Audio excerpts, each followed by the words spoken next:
वेद्ये परे पुंसे जाते दशरथात्मजे वेदः प्राचीनसादासीत् साक्षात् रामायणात्मना अध्याङ्कूलेऽवतीर्णौ पितृवचनपरित्रायकौ प्रेमवश्यौ आबाल्याद् वैरिभिर्दक्षपणपटुतरौ प्राप्तकान्तारयात्रौ मोक्षैश्वर्यप्रदौ चापि अवरकुलजसौहार्दधन्यौ सुरम्यौ पारम्ये निर्वपेक्षौ वतिमनुजकृति रामकृष्णौ नमामि। श्रीमत्यै विष्णुचित्तार्य मनोनन्दन हेतवे नन्दनन्दन सुन्दर्यै गोदायै नित्यमङ्गलम्। श्रीमते रम्यजा मातृमुनीन्द्राय महात्मने श्रीरङ्गवासिने भूयात् नित्यश्री नित्यमङ्गलम्।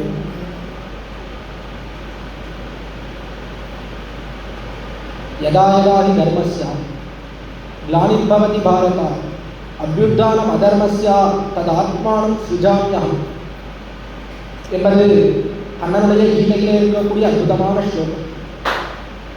யதா யதா ஹி தர்மஸ்ய என்று தர்மத்திற்கு எப்பொழுதெல்லாம் ஒரு வாட்டம் ஏற்படுகிறது அப்பொழுதெல்லாம் எம்பெருமான் தானே வந்து இந்த நிலவுலகத்திலே அவதாரம் செய்கிறான், பிறக்கிறான். அவதாரம் அவதாரம்னா அவதரதி என்று சொன்னால் தாண்டுகிறான்னு அர்த்தம். எம்பெருமான் மேலான நிலையிலிருந்து கீழான நிலைக்கு தாண்டுகிறான். பரமபதத்திலிருந்து நமக்காக நம் நடுவிலே வந்து தாண்டி வந்து பிறக்கிறான். அதனாலே அவருக்கு அவதாரம்னு பேர்.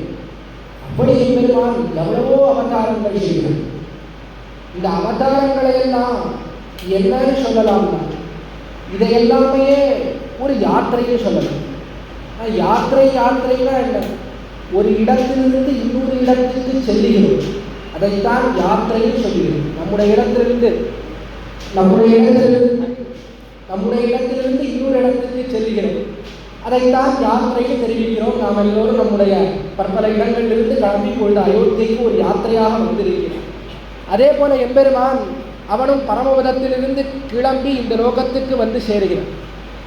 மறுபடியும் வந்து செல்கிறான். அதனால் இதையே ஒரு யாத்திரைன்னு சொல்லலாம்.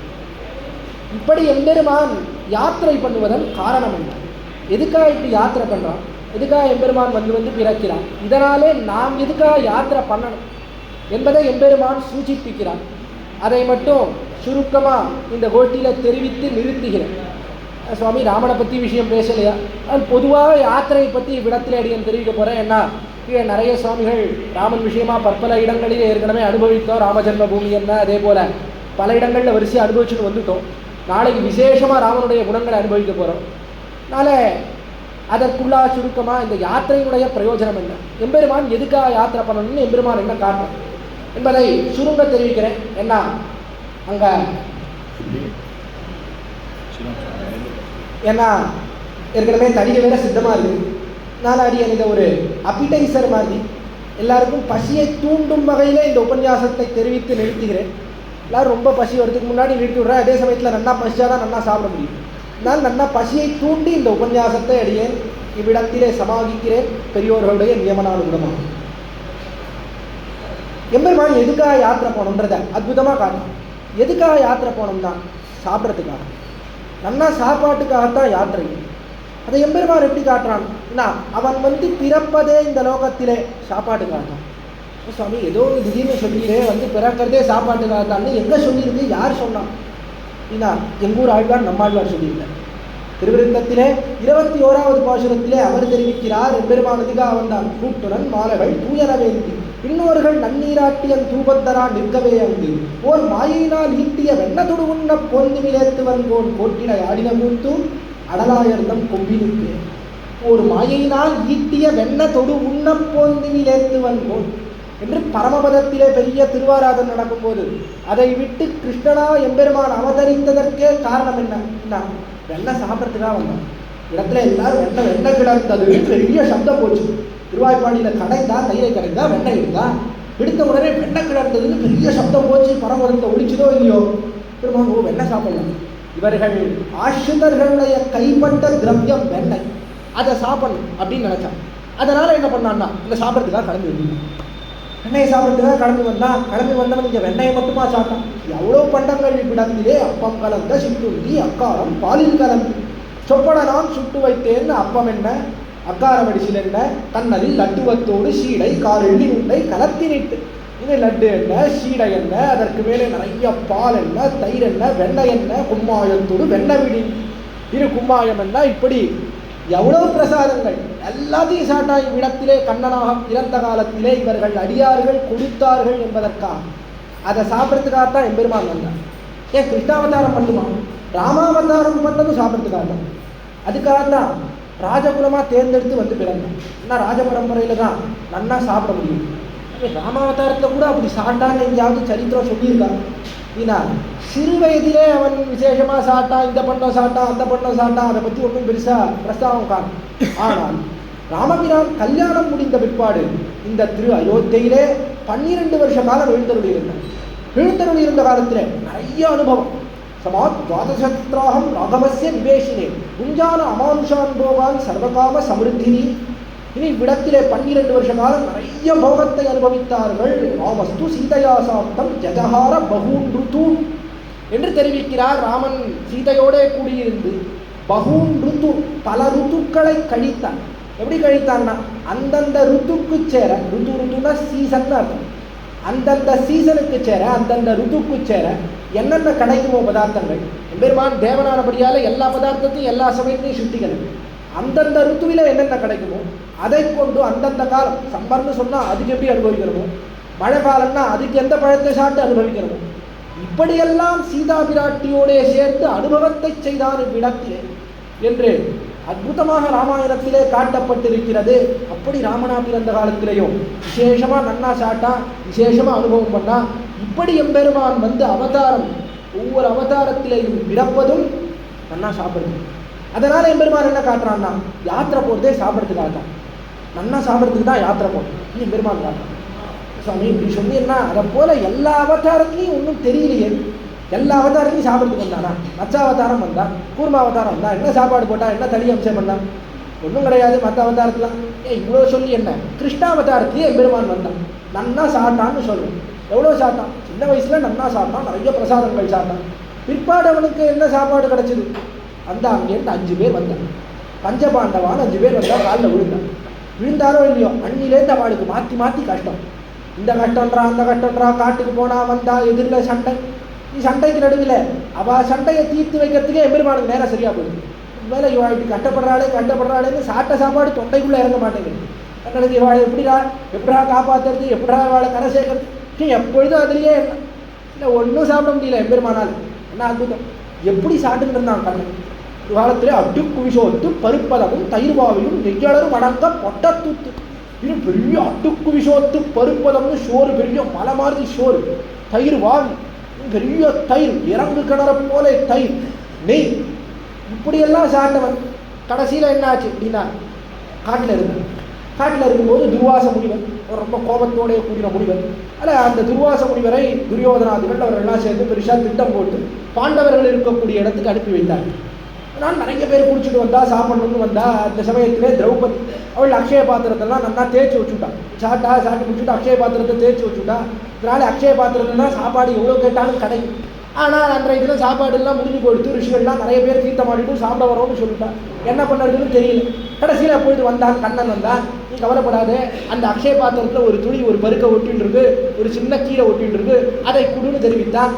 அவளும் கொடுத்தாள், அதை சாப்பிட்டான். சாப்பிட்ட வர என்ன ஏற்பட்டது, எனக்கு வயிறு ரொம்பிடுது அப்படின்னு சொன்னான் கண்ணன். கண்ணனுக்கு வயிறு ரொம்பின உடனே எல்லா ரிஷிகளுக்கும் வயிறு ரொம்பிடுது.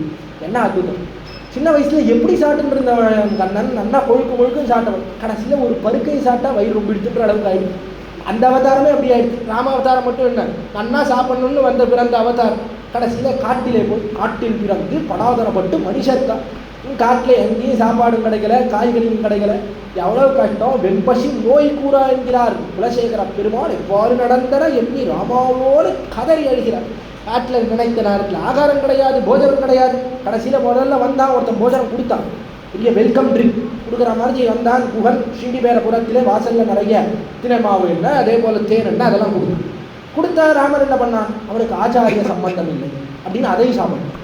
இந்த மாதிரி கொடுத்ததையும் சாப்பிடாம எவ்வளோ கஷ்டப்பட்ட அவதாரத்துலலாம் நீ என்னவோ யாத்திரை வந்து சாப்பாட்டுக்காகத்தான், யாத்திரை வந்தால் நல்லா சாப்பிடலாம், எம்பெருமான் சாப்பாட்டுக்காகத்தான் வந்து காட்டுறான்னு இப்படி சுலபமாக சொல்லிட்டீரு, நீ சொல்ல முடியுமா இது கேட்டார். சொல்லலாம். எம்பெருமான் எல்லா அவதாரம் பண்ணுறது சாப்பாடு கிடைக்கிறதோ இல்லையோ, எல்லா அவதாரம் பண்ணுறதும் எதுக்காகனா சாப்பாட்டுக்காக தான் பண்ணும். சாமி எப்படி சொல்ல முடியும் என்றால், எது அன்னம்?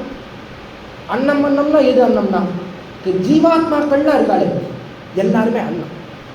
வேதாந்தம் அற்புதமாக கொண்டாடுகிறது. பரவலத்தில் போனால் எப்பொழுதும் சாமகானம் பண்ணி கொண்டிருக்கிறோம். அவ்விடத்திலே அகமன்னம் அகமன்னம் அகமன்னோதோ அகமன்னோதோ அகமன்னோதா என்று அகமன்னம் அகமன்னம் பரவலத்தில் போனால் தெரிவிக்கிறோம். நான் அன்னமாக இருக்கிறேன், அன்னமாக இருக்கிறேன் சொல்கிறோம். இந்த அன்னத்தை, அன்னமன்னம்னா என்ன? நம்மை கொண்டு அனுபவிக்கிறான். அன்னத்தை ஒருத்தன் உண்கிறான், உண்டு அந்த அன்னத்தை உண்ணக்கூடியவன் சாப்பாடை சாப்பிட்றவன் நம்ம நன்னா அந்த சாப்பாடை அனுபவிக்கிறோம். அதே போல இந்த ஆத்மாக்களை எல்லாம் கொண்டு எம்பெருமான் அனுபவிக்கிறான், நல்லா புஜிக்கிறான். இந்த ஆத்மாக்கள் எல்லாம் எம்பெருமானுக்கு கைங்கரியம் பண்ணுறது, இவற்றினிடத்திலே கைங்கரியத்தை பெற்றுக்கொண்டு எம்பெருமான் அனுபவிக்கிறான். அதனால் இந்த ஜீவாத்மாக்கள்லாம் எப்படி இருக்குன்னா எல்லா ஜீவாத்மாவுமே அன்னமாக இருக்கு. எல்லா நாம் எல்லோரும் என்ன சோறாக இருக்கு. இந்த சோத்தை அடைவதற்காகத்தான் எம்பெருமான் என்ன பண்ணுறான்னா வந்து பிறக்கிறான். அவ்வளோ அவதாரம், எல்லா அவதாரமும் எம்பெருமானதுக்கா. நாட்டில் பிறந்து பணாதரப்பட்டு மனிதர்க்காக அல்லவா வந்து பிறக்கிறான். மனிதர்கள், இந்த மனிதர்கள் கிடைக்க வேண்டும், இவர்களை எப்படியாவது அடைய வேண்டும், இந்த ஜீவாத்மாக்களை அடைய வேண்டும் என்று உழவனானவன் மறுபடியும் மறுபடியும் வந்து என்னதான் அந்த பயிரானது விளையல் என்றாலும் விடாமல் வந்து அந்த விவசாயம் பண்ணுமா போல எம்பெருமான் பத்தி விழவன்னு கொண்டாடுகிறார்கள் ஆழ்வார்கள். இவர்கள் ஜீவாத்மாக்கள் கிடைக்கிறனாலும் கிடைக்க மாட்டாளா, இப்போ இல்லைனாலும் அடுத்த அவதாரத்தில் கிடைக்க மாட்டாளா, இந்த அழகை காட்டினா கிடைக்க மாட்டாளா என்பதற்காகத்தான் மறுபடியும் மறுபடியும் வந்து பிறக்கிறான். ஆக மறுபடியும் மறுபடியும் எம்பெருமான் யாத்திரை பண்ணுறது எதுக்காகனா சாப்பாடுக்காக. யார் சாப்பாடு? நாம தான் சாப்பாடு. இந்த ஜீவாத்மாக்களாகிற உணவை உண்ண வேண்டும் என்பதற்காகத்தான் எம்பெருமான் எல்லா அவதாரத்தையுமே செய்கிறான். எல்லா அவதாரமும் போஜனத்துக்காக எம்பெருமான் இந்த லோகத்திலே வந்து திருவவதரிக்கிறான். அது மட்டும் இல்லை, சில பேர் ரொம்ப போக்கியமான போஜனமாக கிடைக்கிறான், பரம போக்கியமான சாப்பாடு கிடைக்கிறான். யாருன்னா ஆழ்வார். அவெல்லாம் என்ன பண்ணிடுறான்னா எம்பெருமான் விழுங்கணும்னு ஆசை, மேலெந்த வாரியாக அனுபவிக்கணும் இல்லை, சாப்பிடணும்னு ஆசை. சாப்பிட்டுட்டா எங்கள் ஆழ்வார் உட்காந்துட்டே இருந்தார். திருப்புளி மரத்தடியில் உட்காந்துட்டு இருந்தார். நீ கண்ணை மூடினார். திருக்காட்கரைன்னு திவதேசம். இந்த எம்பெருமான் நான் அற்புதமாக எழுந்தருள் இருக்கிறான் அவன் அப்படின்னு நினச்சார் ஆழ்வார். புளிய மரத்தடியில் உட்காந்து நினச்சி பார்த்தேன். அந்த திருக்காட்கரை எம்பெருமான் நான் கொழுக்கு கொழுக்கு கருப்பு நிறத்தில் எவ்வளோ அழகாக இருக்கான், அவனை அப்படியே சாப்பிடணும். ரொம்ப அழகு, ரொம்ப அழகு, அனுபவித்தாக்கு வராது, அவனை அப்படியே விழுங்கிடணும் அப்படின்னு நினைத்தார் ஆழ்வார். அப்படி கண்ணை மூடிட்டு திருப்புளி ஆழ்வார் அடியில் உட்காந்து நினச்சிட்டே இருக்கு. நினச்சி பார்த்துட்டு அப்படி கண்ணை திறந்து பார்த்தான். கண்ணை திறந்து பார்த்தா எங்கே பார்த்தாலும் ஒரே இருட்டு. என்னடா அது இருட்டாக இருக்குது. இந்த பக்கம் பக்கத்தில் பார்த்தா தாமிரபரணி நதியை காணும். முன்னாடி பார்த்தா உட்காந்துருந்த முதல்வரி ஆழ்வாரை காணும். என்னடா அது, ஒருத்தர் தான் உட்காந்துருந்தார், அவரும் கிளம்பி எங்கேயாவது சாப்பிட போயிட்டாரா, எங்கே போனார், என்ன ஆச்சுன்னு தெரியலையே, எல்லா இடமும் இப்படி இருட்டாக இருக்கே. பின்னாடி பார்த்தா திருப்புளிய மரத்தையே காணும். மரமே இல்லை, எங்கே போகிறேன் அப்படின்னு அப்படி பார்த்தாரு. பார்த்து உடம்பு யோசிச்சு பார்த்தா அப்போ தான் தெரிஞ்சுது ஆழ்வார். என்ன தெரிந்ததுன்னா எம்பெருமான் என்ன பண்ணான்னா இவர் யோசிச்சுட்டு இருந்தார், எம்பெருமானை விழுங்கணும்னு யோசிச்சுட்டு இருந்தார். வாரிக்கொண்டு முன்ன விழுந்து வன் காணிலென்னு ஆர்முத்த என்ன மொழிய எண்ணில் முன்னம் பாரித்து தான் என்னை முத்த பருகினான் காருக்கும் காக்கரையப்பன் கடியனே. புதம் ஆழ்வார் தெரிவிக்கிறார் 9ஆம் பத்தில். பெருமான் ஆழ்வார் நினைச்சுன்றார், வாரிக்கொண்டு உன்னை விழுங்குவன், உன்னை விழுங்கணும்னு ஆழ்வார் நினைச்சுட்டே இருந்தார். அதுக்குள்ள எம்பெருமான் என்ன பண்ணிட்டான்னா தான் என்ன முத்த பருகினான். ஆழ்வார் அவன் சாப்பிட்டான். ஆழ்வார் எங்க இருக்கார்? எம்பெருமான் வயிற்றுக்குள்ள இருக்கார். திருக்கார்கரையப்பன் வயிற்றுக்குள்ள இருக்கார். அதனால இருட்டு பார்த்தாரு. அதனால திருக்கார்கரையப்பன் வயிற்றுக்குள்ள போயிட்டாரு. அப்படி எம்பெருமான் என்ன பண்ணான்னா எப்படிப்பட்ட வியக்தி ஆழ்வார். கிருஷ்ண திருஷ்டா தத்துவம். இன்னும் எம்பெருமான் இடத்துல என்ன பிரீதி? கிருஷ்ண திருஷ்டா தத்துவம் மட்டுமா, ராமனிடத்துல என்ன பிரீதி? கற்பார் ராமபிரானைகளால் மத்தும் கற்பர். இன்னும் தயதற்கு மகன் தன்னை எண்ணி மத்திலே தஞ்சமாகவே. இன்னும் ராமனிடத்துல நம்ம இடத்துல எவ்வளோ பிரீத்தின்னு நினைச்சான். இவரை சாப்பிடணும், இவர் தான் நமக்கு சாப்பாடு, இவரை விழுங்கி என்று ஆழ்வாரிடத்தில் இருக்கக்கூடிய பிரீதியினாலே எம்பெருமான் விழுங்கியே விழுங்கிட்டான். இப்படிப்பட்ட அன்னம் கிடைக்கும், இதை போல ஆழ்வார்கள் கிடைக்கும். இவாளெல்லாம் விழுங்கலாம், விழுங்கி அனுபவிக்கலாம் என்பதற்காகத்தான் எம்பெருமான் இந்த லோகத்திலே பலபடியாக வந்து பிறக்கிறான், பல யாத்திரைகள் பண்றான். அதனால நமக்கு ஒரு அர்த்தத்தை காட்டி கொடுக்கிறான். அப்படி பலபடியாக அவன் மறுபடியும் மறுபடியும் வந்து பிறந்து போறதுனாலே எம்பெருமான் நமக்கு ஒரு முக்கியமான விஷயத்தை காட்டி கொடுக்கிறான். என்ன காட்டி கொடுக்குறான் அப்படின்னா, நீங்கள் எதுக்காக போய் பிறக்கணும், ஏதாவது எதுக்காக யாத்திரை பண்ணணும், எதுக்காக நீங்கள் யாத்திரை பண்ணணும்னா நல்லா சாப்பிட்றதுக்காக யாத்திரை பண்ணணும் என்பதை எம்பெருமான் சூச்சிப்பித்து காட்டுகிறான். சுவாமி அதை பெருமான் சூச்சிப்பிக்கணும் இல்லை, எங்களுக்கே நல்லா தெரியுமே சுவாமி, அதான் போகிற இடத்துலலாம் யாத்திரைன்னா சாப்பாடுக்க தானே போகிறோம். அதனால் அது தனியாக வேற சொல்லணுமா, அங்கங்கே போதனும் கண்ட நீ போகிற இடத்துல தான் கிடச்சிட்டே இருக்கு, அதுக்காக அது தனியாக வேற சாட்டணும் என்றால் ஏன் காட்டி கொடுக்கிறான்னா, நம்முடைய பூர்வர்கள் அற்புதமாக அதை எடுத்து காட்டுகிறார்கள். என்ன போஜனத்துக்காக யாத்திரை போகணும், யாத்திரை போகிறதுன்னா ஏதோ மற்ற போஜனங்கள்லாம் இருக்கேன் அங்கங்கே கிடைக்கிறது, அந்த போஜனம் அல்ல, அந்த சாப்பாட்டுக்காக யாத்திரை போகக்கூடாது, எந்த சாப்பாட்டுக்காக யாத்திரை போகணும் அதையும் நம்முடைய பூர்வர்கள் எடுத்து காட்டுகிறார்கள். எதுக்காக போகணும் அப்படின்னா, பாத்தேயம் புண்டரீகாட்சா நாம சங்கீர்த்தனாமிருதம். இது சாப்பாடாக இருக்கு, நமக்கு எது சாப்பாடாக இருக்குது, எம்பெருமானுக்கு எது சாப்பாடாக இருக்கும்னா நாம் எல்லோரும் சாப்பாடாக இருக்கும். நமக்காக எம்பெருமான் வந்து பிறகு நமக்கு எது சாப்பாடாக இருக்குன்னா எம்பெருமானுடைய குணானுபவம். பெருமானுடைய குணங்கள் இருக்கிறதே, அவனுடைய அற்புதமான குணங்கள், அவ்வளவு குணங்கள், ராமனாக பிறந்தான் குணங்களை வருஷித்தான் அல்லவா இவ்விடத்தில். என்ன குணம் என்ன குணம், அவ்வளோ குணங்கள். ராமாயணத்தில் எங்கே தூண்டில் போட்டு பார்த்தாலும் எந்த பக்கத்தை திருப்பினாலும் ராமனுடைய குணம் இல்லாமல் கிடையவே கிடையாது. அவ்வளவு குணங்களை வாரி வருகித்திருக்கிறானே, அந்த குணங்கள் தான் எப்படி இருக்குன்னா நமக்கு எல்லா சாப்பாடாகும். உனது பாலே போல் சீரில் பழித்தொழிந்தே எல்லாரும் சொல்றாரு, உனது பாலே போல் சீர், உன்னுடைய சீர் கல்யாண குணங்கள்லாம் எப்படி இருக்கு, பரமபோக்கியமான பால், நல்லா பருகலாம், அதையெல்லாம் நல்லா ஆனந்தமாக குடிக்கலாம் போலே பாலாக இருக்கிறது அப்படின்னு தெரிவிக்கிறார். ஆண்டாள் தெரிவிக்கிறார், பரமன் அடிபாடி நெய்யுண்ணோம் பாலுண்ணோம். பரமன் எம்பெருமானுடைய திருவடித்தாமரைகளை பாடிட்டோம்னு சொன்னார். நெய் உண்ணோம், நெய்யை நாங்கள் குடிக்க மாட்டோம், பாலை குடிக்க மாட்டோம். ஏன் நெய் பால் எல்லாம் என்ன, எம்பெருமானுடைய திருவடி, திருவடி பாடுகை, அடிப்பாடுகை இருக்கிறதே, அதுதான் பால், அதுதான் நெய், அதுதான் சாப்பாடாக இருக்கு. பாத்தேயம்னா என்ன, வழிநடையில் சாப்பிட்றது, மூட்டை கட்டிட்டு வரோமே, வழிநடையில் போகிற வழியில் சாப்பிட்றோமே, அது எது அப்படின்னா புண்டரீகாட்ச நாம சங்கீர்த்தனாமிருதம். புண்டரீகாட்சன் தாமரை கண்ணனாக இருக்கக்கூடியவன் யார், ராமன் தான். ராம கமலபத்ராட்சாக ராமன் எப்படி இருக்கான், தாமரை கண்ணனாக இருக்கிறான். ராமஹா ரத்தாந்த லோச்சனாக, கண்கள் அப்படியே சிவந்திருக்கிறது ராமனுக்கு. அப்படிப்பட்ட தாமரை கண்ணனான ராமபிரான் அவனுடைய நாம சங்கீர்த்தனாமிருதம், நாம சங்கீர்த்தனமாகிய அமிர்தம் இருக்கிறது, அவனுடைய திருநாமத்தை பாடுகிற அமிர்தம் இருக்கிறது, அதுதான் பாத்தேயம். பார்த்தேன்னா என்ன, வழியில் போகிற வழியில் சாப்பிடும் போது, யாத்திரைக்கு போகிறது அவ்விடத்துல போகிற வழியில் சாப்பாடு எதுனா எம்பெருமானுடைய குணத்தை அனுபவிப்பது அல்ல. அல்ல யாத்திரைக்கு போகிற வழியில் சாப்பாடு எம்பெருமானுடைய குணத்தை அனுபவிப்பதல்ல. யாத்திரை போகிறதே எதுக்காகனா அந்த குணமாகிற சாப்பாடை சாப்பிட்றதுக்கு தான். மற்றதெல்லாம் ரெண்டாம் பக்கம், இடத்திலே சேவிப்பதோ அதே போல் மற்ற இவ்விடத்திலே போஜனமோ இதெல்லாம் அடுத்தது.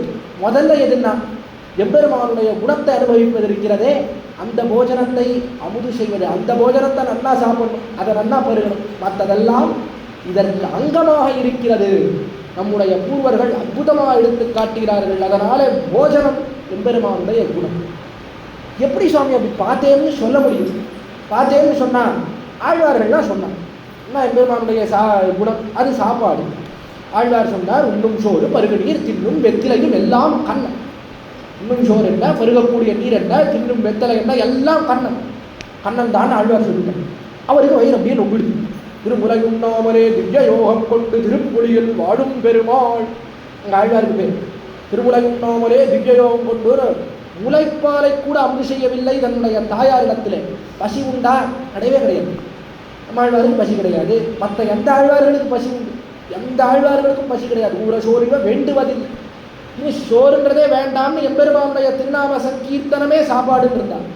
அதை போல நம்மளால் இருக்க முடியுதா சுவாமி? ஏற்கனவே வயிறு கூட்டுட்டே இருக்கு, ஏதோ நீ சொல்கிறீங்களேன்னு உட்காந்துருக்கோம், வயிறு உள்ள கூப்பாடு போட்டுகிட்டே இருக்கேன். அப்படி இருக்கும்போது ஆழ்வார்களை போல நம்மளால் இருக்க முடியுமா? அப்படி இருக்கும்போது பாத்தேயம்னு எப்படி சொல்ல முடியும்? போகிற சாப்பாடுன்னு எம்பெருமானுடைய குணத்தை சொல்ல முடியுமா? எதனாலே சொன்னார்கள்னா பாத்தேயம் அப்படின்னா அது என்ன பண்ணுறது? வழியில் போகிற சாப்பாடுன்னா என்ன பண்ணுறது? வழியில் போகிற சமம் இருக்கே, அந்த சமத்தை போக்குது. யாத்திரையிலே சாப்பாடு சாப்பிட்றோம்னா என்ன சமமே தெரிய மாட்டேங்குது. 2 நாள் பெரிய டூர்னு போகிறா, 2 நாள் ட்ரெயினில் போகணும் அப்படிங்கிறான். 2 நாள் ட்ரெயினில் போகணுமா? இப்போ கஷ்டமாச்சு, எப்படி போகிறேன் 2 நாள் கேட்டால் என்ன பண்ணுறான்? அது ஒவ்வொரு ஸ்டேஷனில் ஒன்று வந்துகிட்டே இருக்கும், அங்கங்கே சாப்பிட்டுட்டே போனால் 2 நாள் போகிற வழியே தெரியாது, அப்படியே போய்ட்டு 2 நாள் போய்டும் அப்படின்றேன். எம்பெருமானுடைய குணங்கள் எப்படி இருக்குது? அதை போல தான் எப்படி அந்த பாதை வழியில் சாப்பிட்டே போனால் அந்த போகிற சமமே தெரிவதில்லையோ, அதே போல எம்பெருமானுடைய குணங்களை அனுபவிக்க அனுபவிக்க நமக்கு சமமே தெரியாது. யாத்திரையில் எவ்வளவுதான் கஷ்டங்கள் இருந்தாலும் எவ்வளவு குறைகள் இருந்தாலும் நடுவிலே இந்த குணானுபவம் புகுந்தது, எம்பெருமானுடைய கல்யாண குணங்களை அனுபவித்தோம்னு சொன்னால் அந்த சமமே தெரியாது. அதனால தான் இது பிரதானமான போஜனம்னு காட்டினார்கள். இருந்தாலும் எம்பெருமானுடைய குணங்களை போய் சாப்பாட்டுக்கு திருஷ்டாந்தமாக சொல்ல முடியுமா? சாப்பாட்டை போய் குணங்களுக்கு திருஷ்டாந்தமாக சொல்ல முடியுமா? இல்லை, நமக்கு அப்படி சொன்னால் தான் புரியும். நம்ம எப்பவும் சாப்பாட்டில் தானே இருக்குது. சிஷ்யன் கூட்டின்னு போனால் ஆச்சாரியன் கூட்டின்னு போய் சிஷ்யனை பெருமாளை சேவிடா, இன்னும் பக்கத்தில் எங்கே தோசை வடை எங்கே வச்சுருக்கா, இல்லை சாப்பிட்லாம் அதையே தான் திரும்பி பார்த்துருக்கோம். அப்படி இருக்கிறதுனால நமக்கு இதை சொன்னால்தான் புரியும். அதனாலே நம்முடைய பூர்வர்கள் உண்மையிலேயே எம்பெருமானுக்கு திருஷ்டாந்தம் சொல்லணும்னா ஏதாவது சொல்ல முடியுமா? கட்டுரைத்தில் தாமரை நின் கண்பாதம் கையொவ்வா, சுட்டுரைத்த நண்பன் உன் திருமேனி ஒளியொவ்வாது என்று தாமரையை திருஷ்டாந்தமாக சொல்ல முடியுமா? தங்கத்தை திருஷ்டாந்தமாக சொல்ல முடியுமா? மேகத்தை திருஷ்டாந்தமாக சொல்ல முடியுமா? கடலை சொல்ல முடியுமா? சந்திரனை சொல்ல முடியுமா? எதுவுமே சொல்ல முடியாது. எல்லாம் நமக்கு புரியணும்னு சொல்லி வைப்பான். அதே போலத்தான் இதுவும் பாத்தேயம் என்று உணவை திருஷ்டாந்தமாக சொல்றது எதுக்கா? நமக்கு அப்பதானே புரியும், நமக்கு அப்பதானே புரியும். அதனாலே சொல்லி வைத்தார்கள். ஆக நாம் யாத்திரை செல்கிறோம்னா போஜனத்துக்காகவே யாத்திரை செல்ல வேண்டும்.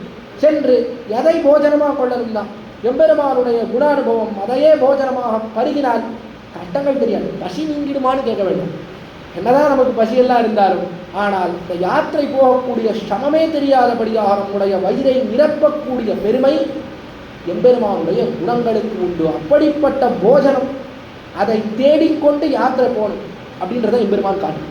மீண்டும் மீண்டும் வந்து அவதாரம் செய்து யாத்திரை செய்து போஜனத்தை தேடிக்கொண்டு வருகிறபடியாலே நாமும் போஜனத்தை தேடிக்கொண்டு யாத்திரைக்கு போக வேண்டும். என்ன சாப்பிடலாம், எம்பெருமானுடைய குணத்தை எப்படி அனுபவிக்கலாம், என்ன கேட்கலாம் என்பதை தேடிக்கொண்டு யாத்திரைக்கு செல்ல வேண்டும். அதுதான் யாத்திரையுடைய பிரயோஜனம் என்பதை அற்புதமாக காட்டிக் கொடுக்கிறார்கள். இதுதான் எல்லா இடத்துலையும் பிரயோஜனம். மட்டும் தெரிவித்து நிறுத்துகிறேன். ரொம்ப அவகாசம் அதிகமாகிடுச்சுன்னா அடியன் சொல்கிறதில்ல, உள்ளே இருக்கிற சாப்பாட்டுக்கே பசி வந்துடும் போல. வரிசையாக ஆரம்பத்துலேருந்து சாப்பாட்டை பற்றியே பேசிட்டு இருக்கேன். இன்னும் ஒரு 10 நிமிஷம் சொன்னேன்னா சாப்பாட்டை அதை தன்னையே சாப்பிடக்கூடாது. சாப்பாட்டுக்கு பசி வந்து அதையே சாப்பிடக்கூடாது, அதுக்குள்ளே அதையே முடிச்சிடும். சாப்பாடு கூட அதைத்தானே சாப்பிடுமா அப்படின்னா சாப்பிடும்னு தெரிவிக்கிறது வேதாந்தம். சாப்பாடு என்ன பண்ணுறதுன்னா அதையே சாப்பிடுறது. அதையே சாப்பிட்றதுன்னா என்ன? சாப்பாடு ஒன்றா இருக்கிறது, சாப்பிடுகிறவனும் ஒன்றாக இருக்கிறான் என்கிறது வேதாந்தம். அகமன்னம் அகமன்னம் அகமன்னாதோ அகமன்னாதோ அகமன்னாதோ அகமன்னம் அன்னம் அதன் தமாத்மி. அற்புதமாக தெரிவிக்கிறது வேதாந்தம். அன்னம் எது? நான் தான் அன்னம். பரவத்தில் போகிறோம், நான் தான் அன்னம் நான் தான் அன்னம்னு ஜீவாத்மாவானவன் தன்னைத்தானே தெரிவித்துக் கொள்கிறான். கடைசியில் என்ன சொல்லிட்டு இருந்தான்? அகமன்னாதோ அகமன்னாதோ அகம் அன்னாதா. அன்னாதானா என்ன? அன்னத்தை புஜிக்கக்கூடியவன், சாப்பாடை சாப்பிடக்கூடியவனும் நான் தான் அப்படின்னு சொல்றது வேறு. சாப்பாடும் நான் தான் சொல்லி, சாப்பாடை சாப்பிட்றவனும் நான் தான் சொல்லி. சாப்பாடை சாப்பிட்டுனா என்ன ஆகும்? நாங்கள் போகிற வரைக்கும் சாப்பாடு இருக்குமா? சாப்பாடு அதையே சாப்பிடுமா? கவலைப்பட வேண்டாம். அது பரமத்தில் மட்டும்தான், இங்கே அது கிடையாது. பரமத்தில் மட்டும்தான். பரமத்தில் என்ன ஆகுது அப்படின்னா சாப்பாடும் நாம இருக்கும், சாப்பிட்றவனும் நாம இருக்கும். எப்படி? எம்பெருமான் அவன் சாப்பாடாக இருக்கும், நாம் அவனுக்கு சாப்பாடாக இருக்கிறோம். நம்மை கொண்டு எம்பெருமான் அனுபவிக்கிறான். அவனுடைய அனுபவத்தை பார்த்து நாம் ஆனந்திக்கிறோம். எம்பெருமானுக்கு நாம் கைங்கரியம் பண்ணுறோம். கைங்கரியம் பண்ணுறபடினாலே அவனுக்கு நிறைய ஆனந்தம். இந்த ஜீவாத்மாக்களை கொண்டு அவனுக்கு பெரிய ஆனந்தம். அண்ணா இந்த ஜீவாத்மாக்களை எல்லாம் அன்னமாக கொண்டு எம்பெருமான் அனுபவிக்கிறான். நமக்கு என்ன பிரயோஜனம்? என்ன? அவனுடைய ஆனந்தத்தை பார்த்து ஆனந்தப்படுகையல்லவா நமக்கு பிரயோஜனம். படியாய் கிடந்து உன் பவளமாய் காண்பேனே என்கிறார் குலசேகர பெருமாள். படியாய் கிடந்து எம்பெருமானுக்கு என்ன பண்ணோம்? நல்லா கைங்கரியம் பண்ணோம். கைங்கரியம் பண்ணுறதுனால நமக்கு ஆனந்தமா? கிடையாது. கைங்கரியம் பண்ணுறதுனால எம்பெருமானுக்கு ஆனந்தம். அவனுடைய புன்முறுவலை பார்த்து நாம் ஆனந்தப்பட வேண்டும். எம்பெருமானுக்கு கைங்கரியம் பண்ணுறோம், நம்மை கொண்டு எம்பெருமான் அனுபவிக்கிறான். நம்மை போஜனமாக வச்சுட்டு எம்பெருமான் நல்லா சாப்பிட்றோம். சாட்ட எம்பெருமான் அதனால ஆனந்தப்படுகிறான். அந்த எம்பெருமானுடைய ஆனந்தத்தை பார்ப்பதிருக்கிறதே, அதுதான் நமக்கு போஜனம். அந்த போஜனத்தை பரமத்தில் அனுபவிக்கிறோம். பரமபதத்துக்கு கடைசியாக ஒரு பெரிய யாத்திரை போகிறோமே, இங்கிருந்து கிளம்பி யாத்திரை அதுவும் இன்னொரு இடத்துக்கு போகிறோம். இந்த லோகத்திலிருந்து புறப்பட்டு பரமபதத்துக்கு செல்கிறோம். அப்படி போய் அங்கே என்னன்னா சாப்பிட்றதுக்கு தான் போகும். அங்கே போய் சாப்பாடு, அங்கே போய் எது சாப்பாடுன்னா எம்பெருமான் நம்மை சாப்பாடாக கொண்டு எம்பெருமான் நல்லா அனுபவிக்கிறானே, அவனுடைய ஆனந்தத்தை பார்த்து நாம் ஆனந்தப்படுவது, அதுதான் அங்கே போஜனம். அந்த போஜனத்தை தேடிக்கொண்டுதான் நாம் யாத்திரையாக செல்லுகிறோம். அந்த யாத்திரை போகணும்னா, அந்த யாத்திரையில் போய் எம்பெருமானுடைய முகத்திலே இருக்கக்கூடிய ஆனந்தமாகிற அன்னம் அதை புஜிக்கணும்னா அதற்கு இதை போல யாத்திரை வரணும். எம்பெருமானுடைய கல்யாண குணங்களாகிற உணவை தேடிக்கொண்டு யாத்திரை வரணும். அப்போதான் அந்த யாத்திரை போக முடியும். இல்லைன்னா இவ்வளவு காலம் நிறைய யாத்திரை போயிட்டு வந்துட்டு இருந்தோமே, அந்த யாத்திரை தான் இருக்கும். இவ்வளவு காலம் என்ன, இந்த சம்சாரத்தில் மறுபடியும் வந்து பேர்ந்துட்டே இருக்கும். எவ்வளோ யாத்திரை, இதுக்கு முன்னாடி யாத்திரை போனது இல்லையா? இந்த லோகத்திலேருந்து புறப்பட்டு யாத்திரை எங்க நரகத்தில் போனால் என்ன, அங்கே நம்மையே சாப்பாடு ஆகிடுறோம். என்ன பண்ணுறான், எண்ணெய் கொப்பரையில் போட்டு பொரிக்கிறான். யாரும் வறுவெல்லாம் பொரிக்கிற மாதிரி நம்மளையே தூக்கி எண்ணெய் கொப்பரையில் போகிறோம், போட்டு அங்கே என்ன பொரிக்கிறான், பொரிச்சு எடுத்து அங்கேருந்து ஸ்வர்க்கத்துக்கு அனுப்புகிறான். ஸ்வர்க்கத்துக்கு அனுப்பினா சரி ஸ்வர்க்கத்துலேயாவது ஏதாவது சாப்பாடு கிடைக்கும் அப்படின்னு அங்கே போய் பார்த்தா அங்கே அமிர்தம் தரேன்னு வரும். அமிர்தம் தரேன்னு வந்தா குடும்ப சுவாமி அப்படி இப்படி கையை விரிச்சா இப்படி ஒரே ஒரு சொட்டு தெளிக்கிறான். நான் ஒரே ஒரு சொட்டு கொடுக்குறீங்க, இன்னும் கொஞ்சம் கொடுறான். இல்லை அதெல்லாம் கிடையாது, இங்கே வந்தால் ஒரு சொட்டு தான் அமிர்தம், அதுக்கு மேலே கிடையாது அப்படின்னு அமிர்தம்னு சொல்கிறான். அங்கே போனாலும் ஒரு சொட்டு தான். ஒரு சொட்டு சாப்பிட்ட அது எப்படி இருந்ததுன்னு பார்க்கறதுக்குள்ளே அது தாண்டிலைக்கு போயிடும். அந்த சாப்பாடை தேடி சொர்க்கத்துக்கு போகிறோம். அங்கேருந்து திருப்பி இங்கே வந்து பிறகு இந்த லோகத்தில் சாப்பாடு, இப்படி யாத்திரை சுற்றிகிட்டே இருக்கும். மறுபடியும் இந்த லோகத்திலிருந்து மேலே இருந்து கீழே அப்படின்னு ஒவ்வொரு லோகமாக பிரம்மலோகம் வரைக்கும் போயிட்டு வந்துகிட்டே இருந்திருக்கோம். அது எப்படி உமக்கு தெரியும்? நாங்கள் இந்த பின் ஜென்மத்தில் என்ன பண்ணோன்றது உமக்கு எப்படி தெரியும்னு கேட்க வேண்டாம். இங்கே பிறந்துகிட்டே இருந்தபடினால தான் இப்போ இங்கே உட்காந்துருக்கும். இல்லைன்னா அடியனுடைய உபன்யாசத்தை கேட்குற தௌர்பாகியம் வராது. பசியிலையும் உட்காந்து பொறுமையாக இருக்க வேண்டிய ஒரு தௌர்பாகியம் இருக்காது. பரவத்தில் நல்லா சாப்பிட்டு இருந்திருக்கும். அது இல்லாமல் இப்போ பசியில் சாப்பாடு இல்லாமல் இங்கே உட்காந்துருக்கிறது எதுனாலன்னா இவ்வளவு நாளாக இப்படி நரகத்துக்கும் சொர்க்கத்துக்கும் போய் யாத்திரை பண்ணி சாப்பிட்டுக்கிறதுனால தான். அந்த சாப்பாடு அந்த யாத்திரை ஒழிய வேண்டும்னா என்ன பண்ணணும்? இதை போல பல யாத்திரைகள் வரும். இந்த எம்பெருமானுடைய அன்னமாகிற எம்பெருமானுடைய கல்யாண குணங்களாகிற அன்னம் உணவு, அந்த உணவை தேடிக்கொண்டு பல யாத்திரைகள் வந்து இந்த குணத்தை அனுபவிப்போம் என்று சொன்னால் கட்டாயம் எம்பெருமான் மரணமானால் வைகுண்டம் கொடுக்கும் பிரான் காலமேக பெருமாள் வந்து நம்மை அழைத்து கொண்டு பெரிய யாத்திரையாக கொண்டு போய் பரமபதத்திலே வைத்து தன்னை அனுபவிக்க கொடுப்பன். அந்த போஜனத்தை அவ்விடத்திலே அனுபவிக்கிறோம் என்பதிலே எந்த விதமான சந்தேகம் கிடையாது. இவ்வளோ சொல்லிட்டீரே, இப்போ பண்ணி வச்சதை உள்ளே போய் சாப்பிடலாமா கூடாதா? எம்பெருமானுடைய குணத்தை அனுபவிச்சுட்டோம் அப்படின்னு கிளம்பி போயிட்டோமா அப்படின்னு கேட்க வேண்டும். கட்டாயம் சாப்பிடணும். ஏன்னா அதை சாப்பிட்றது எதுக்காகனா அது நல்லா சாப்பிட்டா தானே இதை அனுபவிக்க முடியும். அதை சாப்பிடாதே இருந்தா அப்புறம் நாளைக்குள்ளே எல்லாரும் நாளைக்கு அடுத்த காலக்ஷேபத்துக்கு யாரும் எழுந்து வர மாட்டோம். அதுக்குள்ளே எல்லாம் மயங்க ஓடிடும். அதனால் இங்கே நல்லா சாப்பிட்றது எதுக்கா? நல்லா சாப்பிட்டு உடம்புல நல்லா சக்தி ஏற்றிக்கணும் அடுத்த காலக்ஷேபத்தை கேட்கறதுக்கா. அடுத்த யாத்திரையிலே என்ன போஜனங்கள், இந்த யாத்திரையிலே மீதி வரப்போகிற போஜனங்கள், நாளைக்கு காலக்ஷேபம் நடக்க போகிறது, வித்வான்கள்லாம் பேச போகிறா, அதுக்கு நல்லா அதை கேட்கறதுக்கு நல்லா தெம்பிருக்கணும். அதுக்காக நல்லா இவ்விடத்திலே நல்லா போஜனத்தை எல்லாம் உள்ள எல்லாம் சித்தமாக இருக்குது. எல்லாரும் சாப்பிட்டு நல்லா தெம்பாக ஏற்றிட்டு நாளைக்கு மறுபடியும் வந்து தொடர்ந்து இவ்விடத்திலே காலக்ஷேப சாத்துமறை கற்பார் ராமபிரானையல்லால் மற்றும் கற்பரோ என்கிற பதிகத்தினுடைய சாத்துமறை இது ஒரு பெரிய ஒரு ததியாராதனையே நாளை தினம் நடக்க இருக்கிறது. அதற்கு எல்லோரும் வந்து சேர வேண்டும். இதே போல இன்னும் பல யாத்திரைகள், இந்த திருவாய்மொழியாகிற அன்னம், திருவாய்மொழி இருக்கே இதுவே ஒரு அன்னமாக இருக்கிறது, பெரிய போஜனமாக இருக்கு. அவ்வளோ சொல் பாலோடு அமுதன்னாயிரத்துளிப்பத்துன்னு ஆழ்வாரே கொண்டாடுகிறார். சொல் பாலோடு அமிர்தம். அந்த அமிர்தம் என்ன, ஒரு சொட்டு தான் நான் கொடுக்குறேன். இந்த அமிர்தம் திருப்பி சாப்பிட்டுட்டே இருக்கலாம். அப்படிப்பட்ட அமிர்தமாக இருக்கிறது. அப்படிப்பட்ட அமிர்தத்தை நாளை தினம் அனுபவிக்க இருக்கிறோம்.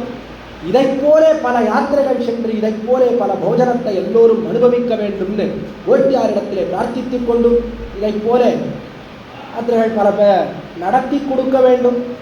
உள்ளே இருக்கக்கூடிய சக்கரவர்த்தி திருமகன் சீதாபிராட்டி திருவடித்தாமர்களிலே பிரார்த்தித்து, அது மட்டுமில்லாமல் இங்கே இருக்கக்கூடிய வித்வான்கள் இந்த யாத்திரையை முன்னின்று நடத்தக்கூடிய அத்தனை பேருடைய திருவடித்தாமர்களையும் பிரார்த்தித்துக் கொள்கிறேன். அடியனுடைய புன்சொற்களையும் உட்கார்ந்து கேட்டுக்கொண்டிருந்தமைக்கு அடியனுடைய கிருத்தஜதைகளை தெரிவித்துக் கொள்கிறேன். எல்லோருக்கும் அடியனுடைய கிருத்தஜதைகளை தெரிவித்துக் கொண்டு குற்றங்கள் இருந்தால் க்ஷமிக்க பிரார்த்தித்து அமைகிறேன். அடியனுடைய திருப்பாட்டனாருக்கும் தாப்பனாருக்கும் அர்த்தங்களை சொல்லி வைத்தமைக்கு பல்லாண்டு பாடி அமைகிறேன். சுவாமி கடைசி வரைக்கும் ராமனை பற்றி சொல்லலையே அப்படின்னு கேட்க வேண்டாம். நாளை தினம் விசேஷமாக ராமனுடைய குணங்களை அனுபவிக்க இருக்கும். முடிவில் அவகாசம் இருந்தால் அடியேனோ அவ்விடத்தில் ஒரு 5 நிமிஷம் ராமனை பற்றி பேசுகிறேன். அதனால் நாளை தினம் அனுபவிக்கலாம் ராமனை பற்றி. இன்றைய தினம் எப்படி யாத்திரைகள் எம்பெருமான் வந்து இறக்கிறான் என்பதை அனுபவித்தோம். தொடர்ந்து எல்லோரும் போஜனத்துக்கு எழுந்துள்ளுமாறு ஓட்டியார் இடத்திலே பிரார்த்தித்து அமைகிறேன்.